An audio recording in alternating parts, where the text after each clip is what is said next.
Sveicināti! Mēs daudz runājuši esam par to, ka Bībelē un Dievu valstībā, debesu valstībā paradoxālā kārtā daudzi fenomeni ir pilnīgi pretēji tam, kā pasaule viņus dēvē, vai pareizāk sakot, ko zem kaut kāda jēdziena, termina vai zem kādas vērtību apzīmējuma saprot.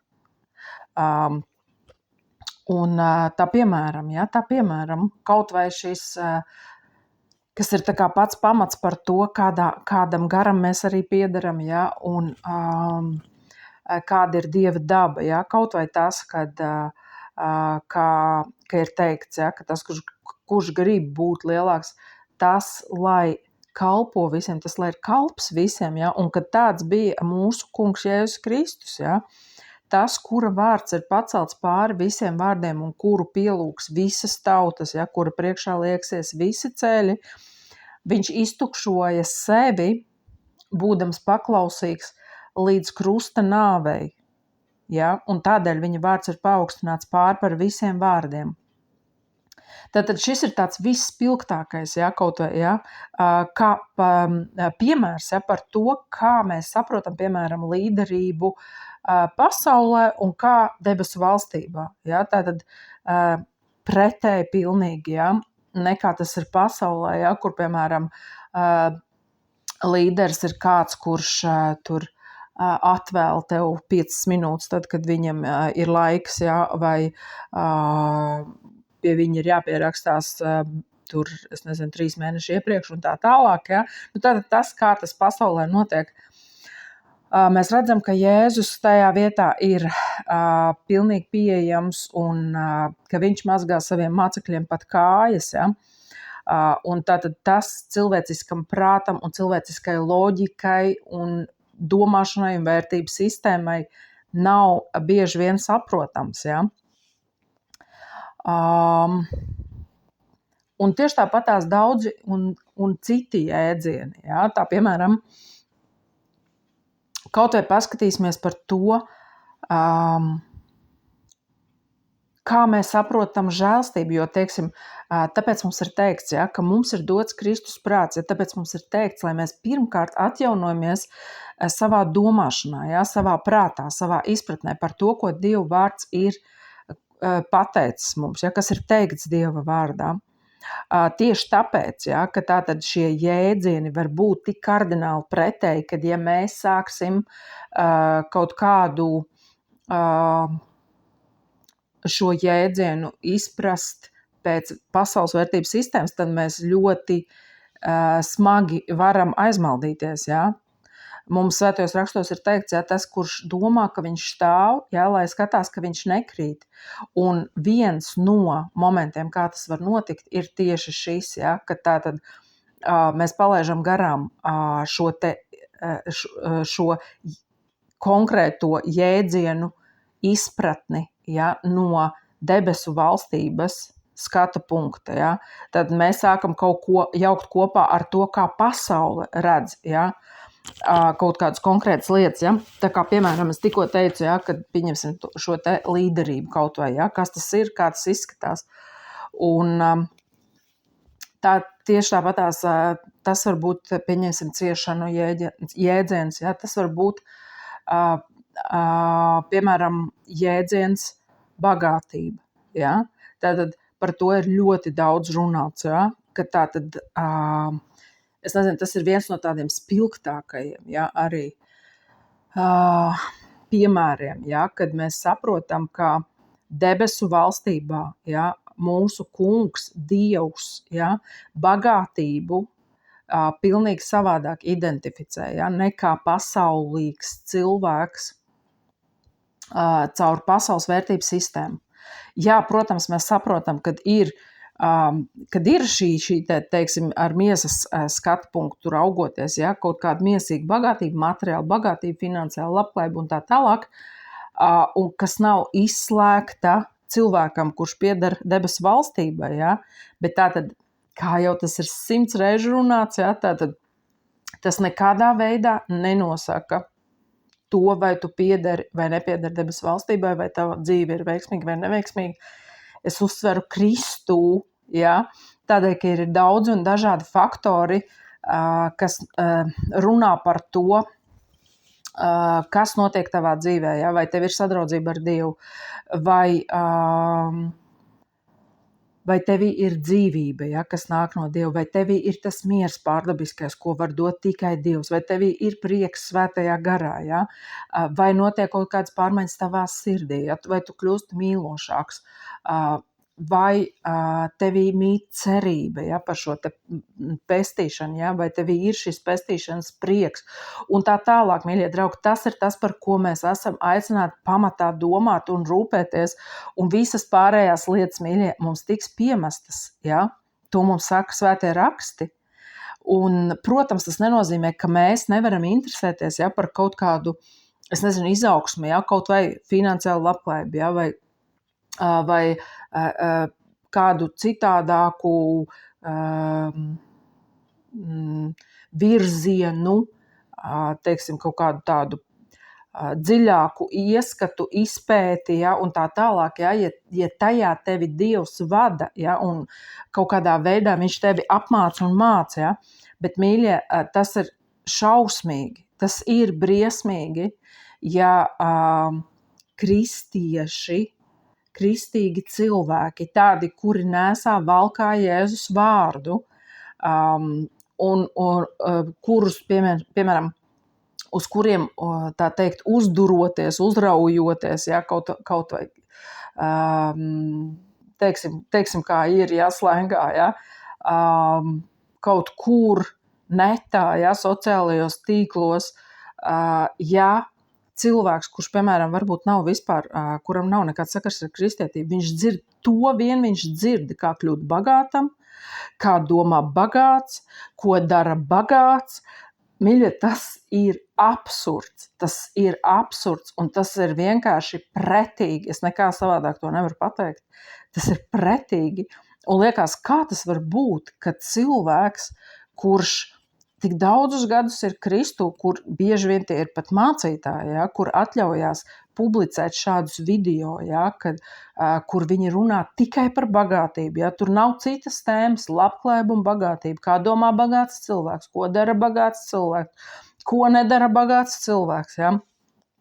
Un pats smieklīgākais, ja, tajā visā ir tas, ka viņi runā par to, kas patiesībā cilvēkam, kurš staigā ar Kristu, ir pašsaprotams. Viņi to pasniedz tā kā kaut kādu beigo augstāko matemātiku, ja? Un pie kam fokusējot cilvēkus nevis uz to, ka tas tev atnāk kā piemetamā daļa, kaut vai šī izpratne caur Kristus atziņu, caur sadraudzību ar Dievu, jo tu vienkārši tajā pieaudzi, ja? Caur viņa gudrību, ja? Bet fokusējot uz to, tieši tāpatās, kā to dara kaut kādi koučeri, ja, pasaulē, vienkārši tagad mēs izrunāsim, kā domā bagāts cilvēks. Nu, mīļie draugi, ja, nu tas ir, es nezinu, ja, ok, tur nav ko runāt, ja, tas ir vienkārši, tas ir nožēlojami, ja, tas ir nožēlojami. Tas, kas mums ir jādara, mums jāvaktē pašiem sevi. Kas ir tas, ko mēs klausamies? Kas ir tas, ko mēs ielaižam savā sirdī, ko mēs ļaujam sev tā kā iestāstīt, ka tas ir tas, uz ko tev jāfokusējas. Redzi, kā tev jādomā. Bet Dieva vārds tev ir pateicis, kā tev ir jādomā, un man ir jādomā. Ja? Tātad mums ir jāvērš savs skats uz to, ko Dievs ir pateicis, un viņš tālāk tajā sadraudzībā tevi var vadīt, jā, viņš tev var aizvest pie kaut kādas informācijas, kaut ko iemācīt, pamācīt, jā, kaut ko vēl. Es šeit runāju par to, ko mēs kā kristieši propagandējam. Saprotat? Tātad mūsu uzdevums, tā kā apostols Pāvils saka, ir pievest jūs kā līgavu pie līgavaņa, jā, proti pie Kristus. Un tālāk Kristus sadraudzībā Dieva gars pats cilvēkam iemāca to visu, kas viņam ir nepieciešams konkrētajā dzīves situācijā. Vai tiešām to ir tik grūti saprast? Un arī to, ka ja cilvēks sāk, ka viņš neapzinās savu atbildību, sociālo atbildību, ja viņš nesā Jēzus vārdu, un ja viņš sāk, teiksim, kaut kādu šo tēmu, piemēram, Dievs ar viņu strādā par kaut kādu tēmu, piemēram, ja? Un viņš tagad sāk to tēmu cilāt un mācīt visiem, ja? Aizmirstot, ka viņš ir aicināts pievest pie Kristus, kurš pats iemācījis katram konkrētam cilvēkam to, kas viņam ir nepieciešams, tādā veidā, kā viņam ir nepieciešams, caur arī tā skaitā, ja, caur kaut kādām vienalga, ja, vai tas būtu dzīves situācijas, vai tā būtu izglītība, ja, bet tā tad, ka cilvēks, kurš sauc sevi par kristieti, ja, tātad sāk sludināt nevis evaņģēliju, nevis Dieva vārdu, proti ticības vārdu, bet viņš sāk mācīt, ja, kaut kādas pasaulīgas mācības pēc būtības, un viņš nesaprot, ka viņš jau mazpamazītiņām, viņš jau maldās prom. Kas vēl ir tāds raksturīgs šiem cilvēkiem? Viņi paliek ļoti uzpūtīgi, ļoti augstprātīgi tādi, ja. Nu, ko tu man var pateikt, ja? Es gribu runāt par bagātību, tikai un vienīgi, ja? Un tā tālāk, ja? Tātad, mīļie draugi, tā ir mūsu atbildība, ja? Un tieši tāpat kā viņi atbildēs par to, ko viņi māca, ja? Tieši tāpatās mūsu atbildība ir, ko mēs katrs mācam un ko mēs klausamies, kas ir arī, tas ir, ar to viss sākas, ja? Ar to viss sākas, kad mēs pazaudējam modrību, pieņemsim, mēs klausamies kādus, tā skaitā, pieņemsim, ja tu klausies tagad mani, ja?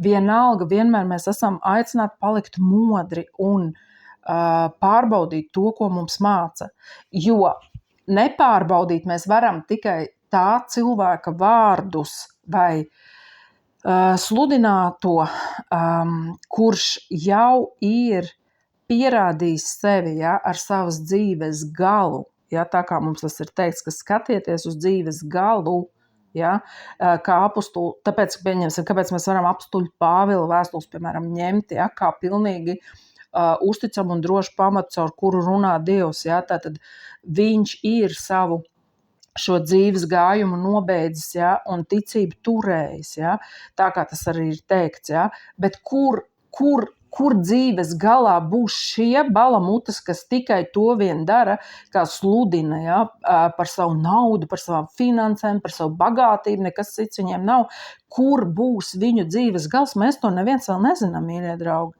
Un tā ir mūsu atbildība, kam mēs sekojam, un vai mēs nekļūstam akli tikai kaut kādu, kaut vai tas būtu personīgs simpātijas, ja? Vai citreiz personīgs antipātijas, mēs dzirdam it kā pareizu vārdu, bet mums ir personīgs antipātijas, un tāpēc mēs nepieņemam, ja, to vārdu, ja? Kaut vai pat tad, ja tas ir tīrs evaņģēlijs, ja tas ir Dieva vārds, ja? Un par to arī svētie raksti arī taču saka mums, ja, mīļie draugi, ka tā būs, ka cilvēks jau piemeklēs skolotājus, kas viņiem glaimo ausīm, kurus viņiem patīk dzirdēt, ja? Un tādā veidā daudz aizies pazušanā, atkrītot, es atvainojos, no ticības, ja? Par to Dieva vārdā mums arī ir teikts, ja? Ļoti, ļoti daudz par bagātību, ja? Par šo aplamo izpratni, kas ir bagātība Dieva acīs, ja? Ir ļoti daudz runāts svētajos rakstos. Un tātad arī drusku palasīsim, ja, kādas rakstvietas. Jā,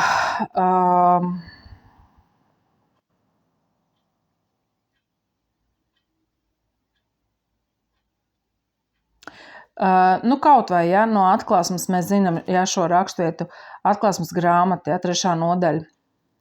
Tu saki, es esmu bagāts, man ir pārpilnība un man nevajag nekā, bet tu nezini, ka tu esi nožēlojams un nabaks, akls un kails.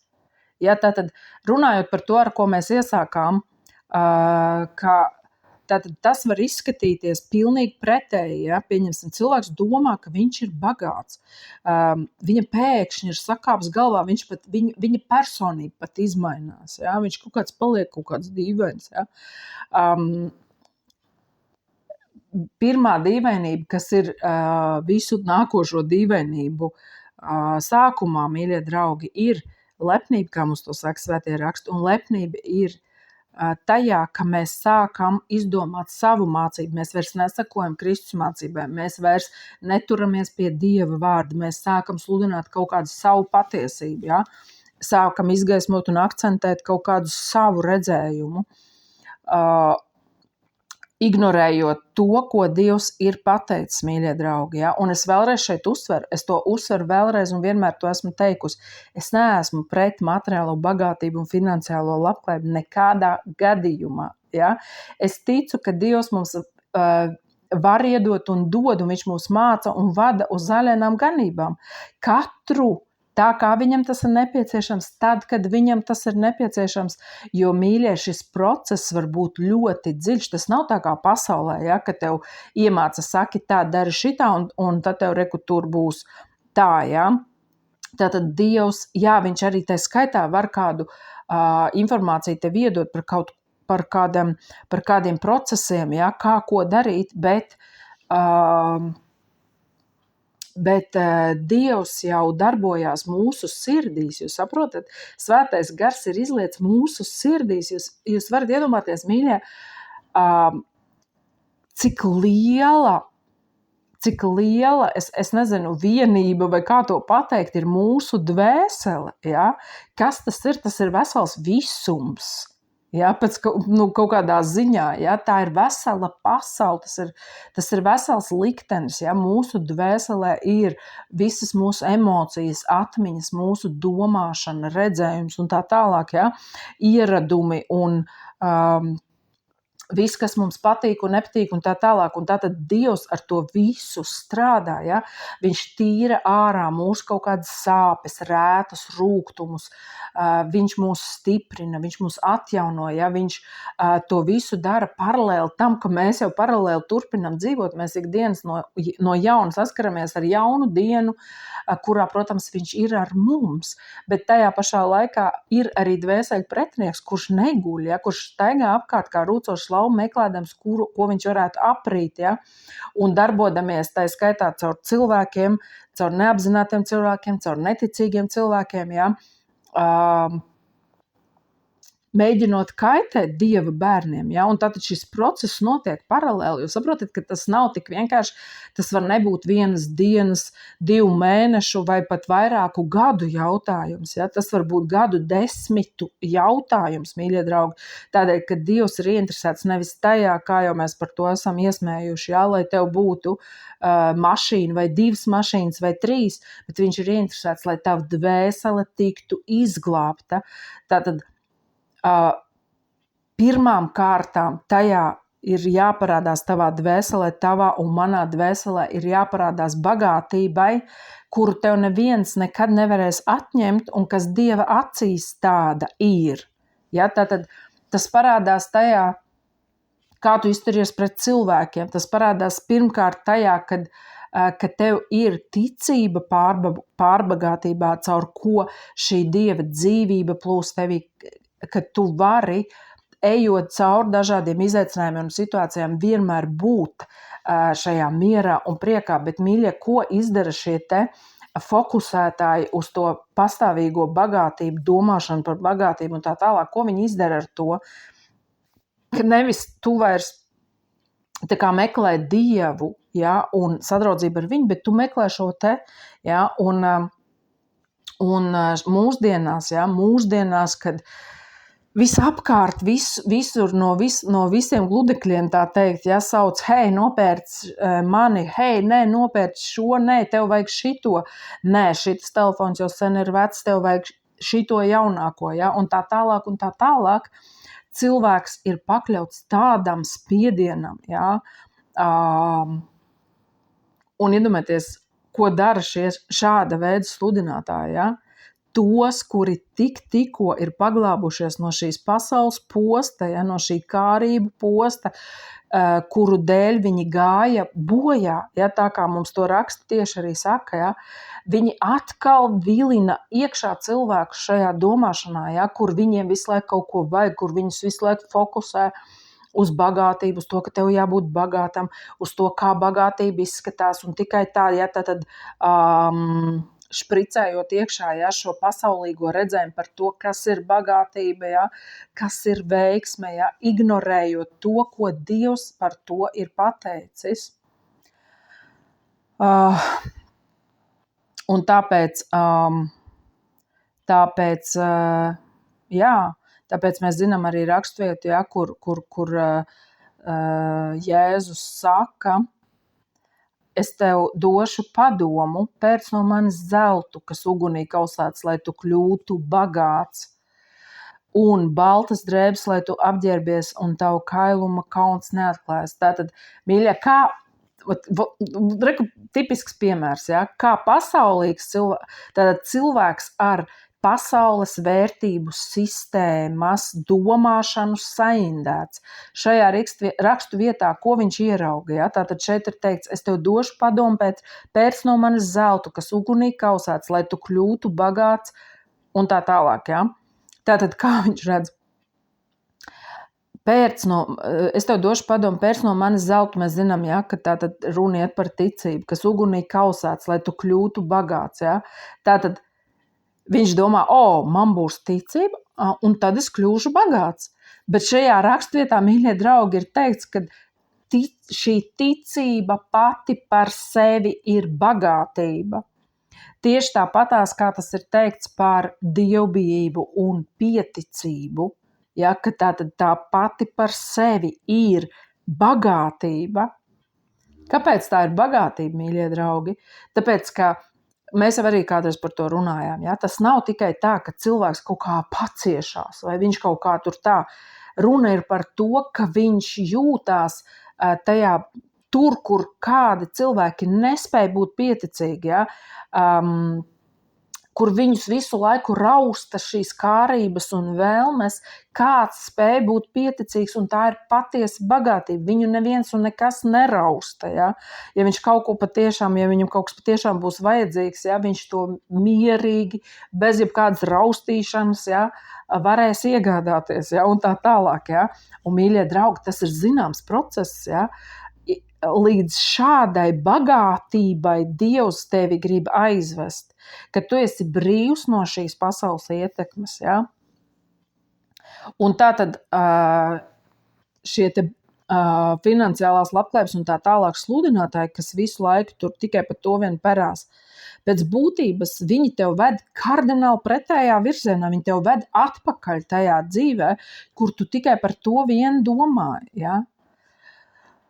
Tā kā to arī Dievvvārds saka, ja, ka pagāni pēc tā visa dzenās, ja, bet Dievs mums iemāca lietas, kā mums dzīvot, ko mums darīt, ko mums nedarīt, un pareizā laikā, ja, katru cilvēku paliekot mums patiesībā, tātad sadraudzībā ar Svēto garu. Par to būtu jārūpējās, ja, Dievu draudzes kalpotājiem, ja, lai cilvēki sakņotos patiesībā, proti Svētā gara sadraudzībā paliktu, ja? Jo Dieva vārds ir pateicis, ja, ka tas svaidījums, kas ir jūsos, jums iemācīs visas lietas. Ja? Viņš jums arī pateiks, kurā virzienā jums jāiet, ja jums būs papildus vēl kaut kas nepieciešams. Jautājums, vai mēs tam ticam? Ja? Vai mēs par to runājam, ja? Ka mums ar to pietiek, kad tieši tāpatās, mīļie draugi, tad, kad mēs runājam par šiem pēdējiem laikiem, arī viens no tādiem momentiem, ja, ko es gribu akcentēt, ja, ka tātad viens ir tas, kad mēs jaucam šos jēdzienus, ja, ar pasaules kaut kādu izpratni,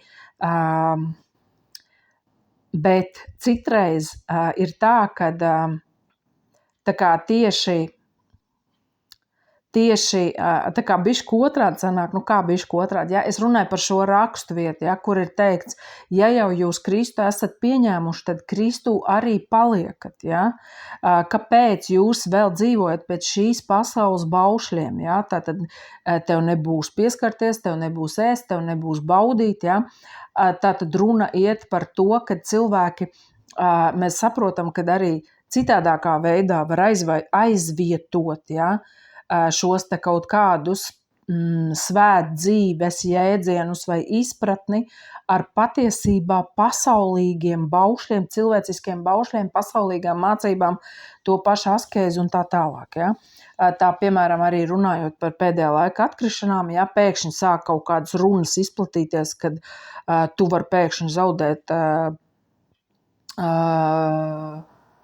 pestīšanu, ja, un tā tālāk, un ka tu varbūt nemaz neesi pestīts, ja, respektīvi patiesībā ar to sējot tevī šaubas, saproti? Tur, kur īstenībā Dieva vārds saka, ja, kad mums ir jāstiprina Dieva draudze ticībā, ja, viņiem ir jātop stiprinātiem ar mīlestības pilnu vārdu, ja, ticības vārdu, tur viņos sēž šaubas, ja, vadoties pēc kā? Pēc viņu kaut kādām rīcībām, bet jautājums jau ir tikai par to, kam tu tici, ja?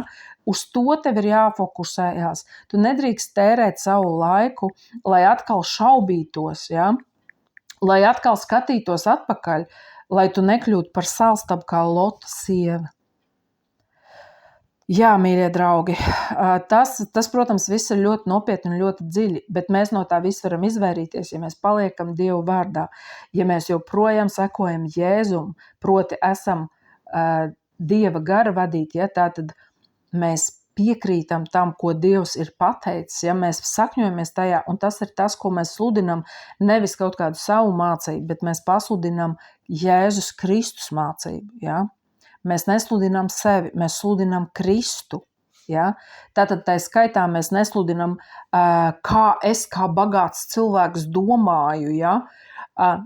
Es sludinu Kristus dzīvību sevī, kura katrā konkrētā situācijā man pareizi liek domāt, runāt un reaģēt. Ja, un tās ir divas dažādas lietas, mīļie draugi. Ja. Tās ir divas dažādas pieejas, tie ir divi dažādi ceļi. Tas ir tas Vavilons, ja, caur ko cilvēki cenšas sevi uzprišināt, tā teikt, ja, tā maigi izsakoties.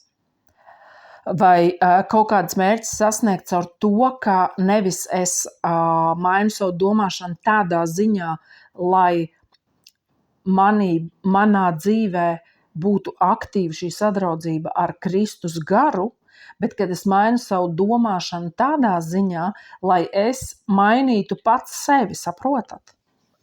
Tā ir milzīga atšķirība, mīļie draugi. Jā, un, protams, runājot par šo bagātību, ja, kas ir vienkārši milzīga tēma, ja, Bībelē, mēs redzam kaut vai stāstu par to pašu Lācaru, nabaga Lācaru un bagātnieku, ja. Starp citu, mēs viņu varam izlasīt. Ja? Tas ir no Lūkas evaņģēlijas lasīšu no 16. nodaļas no 19. līdz 31. pantam. Bija kāds bagāts cilvēks, kas ģērbās purpurā un smalkā audeklā un ikdienas dzīvoja spoži. Bet kāds nabaks vārdā Lācars gulēja pie viņa vārtiem, čūlām klāts un kāroja paēst no druskām, kas krita no bagātā galda. Vēl arī suņi nāca un laizīja viņa čūlas. Tad notika, ka nabaks nomira, un eņģeļi viņu aiznes Ābrahama klēpī. Nomira arī bagātais un tika aprakts.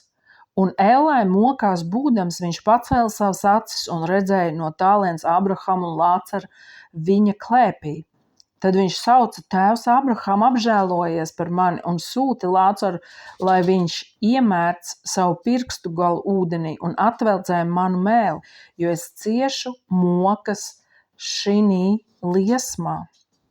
Bet Ābrahams sacīja: Dēls, piemini, ka tu savu labo esi dabūjis savā dzīvē, bet Lācars savu ļauno. Tagad viņš tiek iepriecināts, bet tu ciet mokas, un turklāt starp mums un jums ir nostiprināta liela bezdibeņa, ka tie, kas gribētu no šejienes pie jums pāriet, to nevar, nedz arī no turienes pie mums. Tad viņš sacīja, tad es tevi lūdzu, Tēvs, sūti viņu uz manu tēvnamu, jo man ir 5 brāļi, lai viņš tos brīdina, ka arī tie nenāk šinī moku vietā. Bet Abrahams sacīja, tiem ir Mūzes un pravieši, lai tie tos klausa. Bet viņš sacīja, nē, tēvs Abraham, bet ja kāds no miroņiem pie viņiem noietu, tad tie atgrieztos.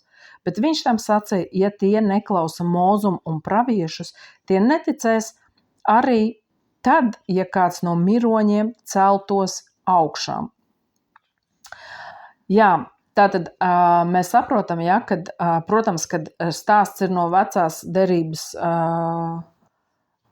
laika, ja, kad aktuāls ir Mūzes un pravieši, ja, bet stāsts vienalga parāda tās Dieva vērtības, ja, mīļie draugi,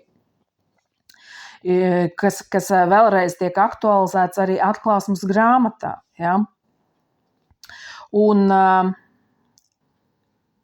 tad vēl mēs redzam, ja, ka, piemēram, tieši tāpatās mēs bieži saprotam tā, ka šī žēlstības vēsts, ja, kur parādās tas labklājības evaņģēlijs, par to ir ļoti daudz runāts, ja, tātad, kad šo žēlstības vēstu uztver kā tādu, protams, mēs visi gribam labi dzīvot, pareizi, mīļie draugi, mēs visi gribam, lai mums viss pietiek un tā tālāk, bet jautājums ir, ja cilvēks ir uz to nofokusēts un pēkšņi viņa dzīvē notiek situācija, kurā viņam ir jāizdara izvēle par labu kristumu, un tas izskatās nedaudz savādāk nekā šajā labklājības domāšanā. Ja?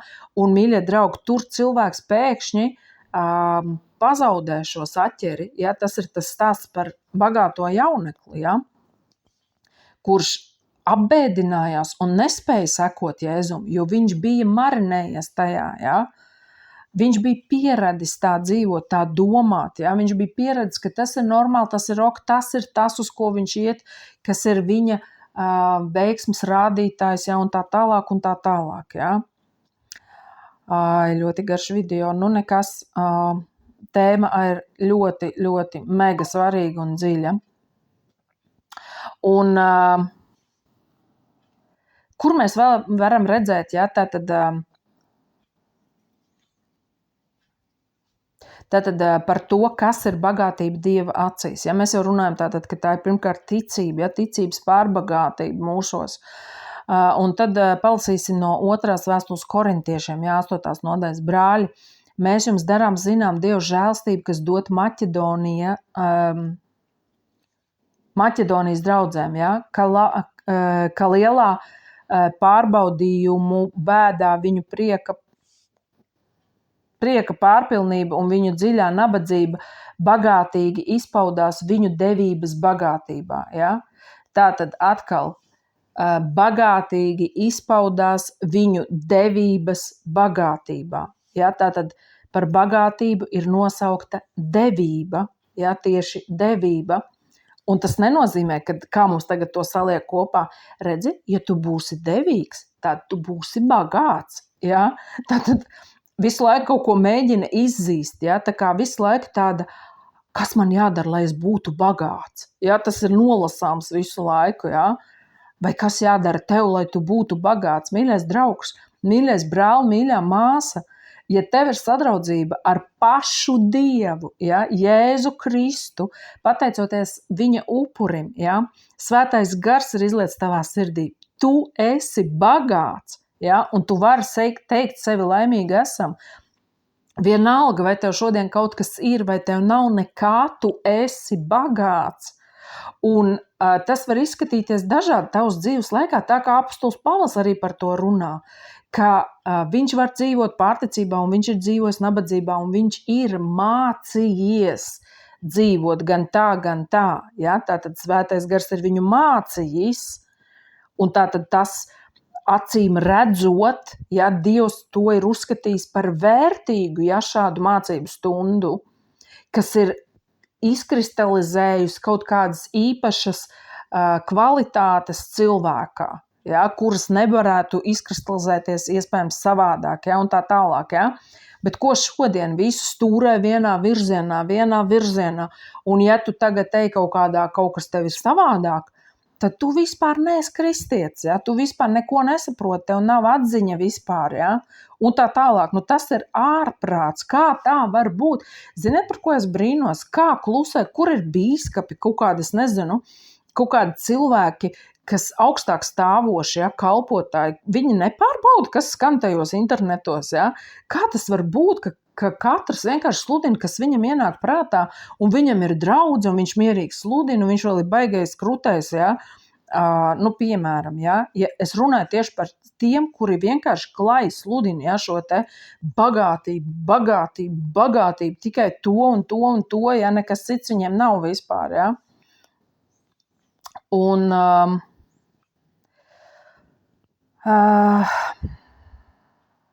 jā, tāpatās arī, piemēram, runājot par to, ja, ka bieži vien mēs tātad saprotam kaut vai, piemēram, žēlastību, ja, tieši tāpat ir tāds pasaulīgs, es iesāku par to, ja, ka tāds pasaulīgs pieejams, ka žēlastība tas nozīmē, ka man viss ir šokolādē, o tad žēlastība ir manā dzīvē. Bet, mīļie draugi, šajos pantos mēs redzam, ja, ka tātad, kaut vai runājot par šīm Maķedonijas draudzēm, ja, kad Dieva žēlastība ir parādījusies tajā, ka viņi lielā nabadzībā būdami pāri plūst savā devīgumā un dāsnumā. Tātad, jūs dzirdat, kas tur ir teikts, ka tajā Dieva žēlastība ir parādījusies? Kāpēc mēs gribam ignorēt šo, ka Dieva žēlastība var parādīties dažādi?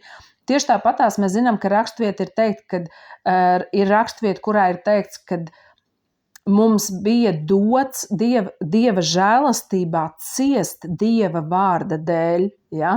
Un mēs zinām arī rakstvieta, kur apustuļi ir priecīgi, viņi izgāja ārā tur kaut kādā, kur tur atkal viņi bija sludinājuši, ja? Un bija viņus tur atkal mušījuši un mocījuši, ja? Un ka viņi bija priecīgi, ja? Ka viņiem ir dota žēlastība un gods ciest par Jēzus Kristus vārdu, ja? Vai mēs šodien, mīļie, to vispār dzirdam kaut kur? Vai tas vispār tiek kultivēts kā vērtība?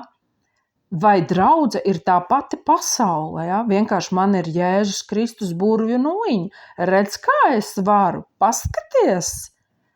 Ko tu vari pārvērt akmeņus maizē, ja tu esi Dieva dēls? Protams, ja?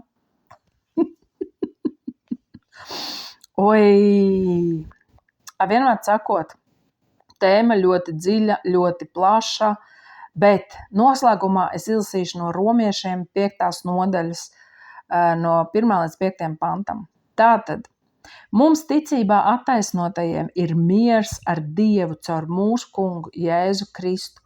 Caur viņu pateicoties ticībai mums ir pieeja žēlastībai, kurā mēs stāvam un mēs dižojamies cerībā uz Dieva bērnu svētlaimību. Bet ne tikai par to mēs gavilējam, arī par ciešanām, zinādami, ka ciešanas rada pacietību, pacietība rada pastāvību un pastāvība cerību. Bet cerība nepamet kaunā, jo svētais gars, kas mums dots, ir ielējis Dieva mīlestību mūsu sirdīs. Amen.